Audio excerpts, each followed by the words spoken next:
روانشناس، روانپزشک یا روانکاو، کدومو باید انتخاب کنیم؟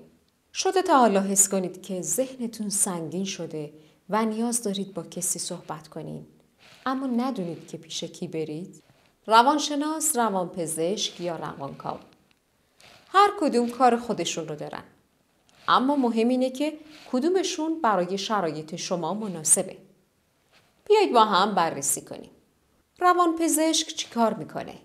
روانپزشک در اصل یه پزشکه که تشخیصش توی مشکلات روانی شدیده، مثل افسردگی حاد، اختلالات اضطرابی شدید یا بیماری هایی که ممکنه نیاز به دارو داشته باشن.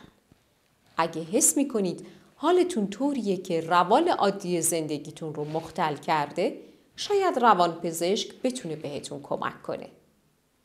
اما درمان فقط دارو نیست. خیلی وقتا ترکیب دارو و جلسات روان درمانی بهترین نتیجه رو میده. روانشناس چی کار میکنه؟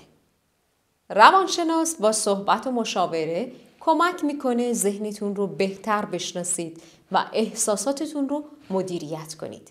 استرس، اضطراب، مشکلات عاطفی یا حتی چالش‌های کاری و خانوادگی همه جزء چیزایی هستن که روانشناس میتونه در مورد اونا بهتون کمک کنه تا حلشون کنید.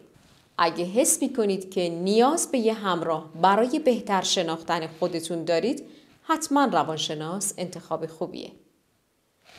حالا روانکاو چی کار میکنه؟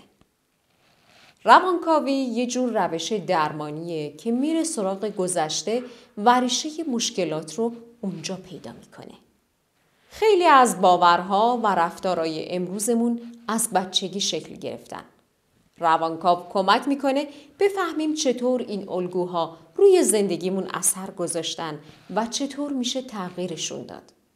البته این روش نیاز به زمان و تعهد داره، اما برای کسایی که دوست دارن عمیق‌تر به خودشون نگاه کنن میتونه فوق‌العاده باشه. در نهایت انتخاب بین این ستا بستگی به نیازهای شما داره.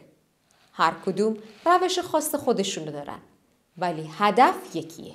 اونم کمک به شما برای داشتن یه زندگی آرومتر. شاید وقتش رسیده که یه قدم برای خودتون بردارید. فکر کنید و ببینید واقعاً چی براتون بهتره.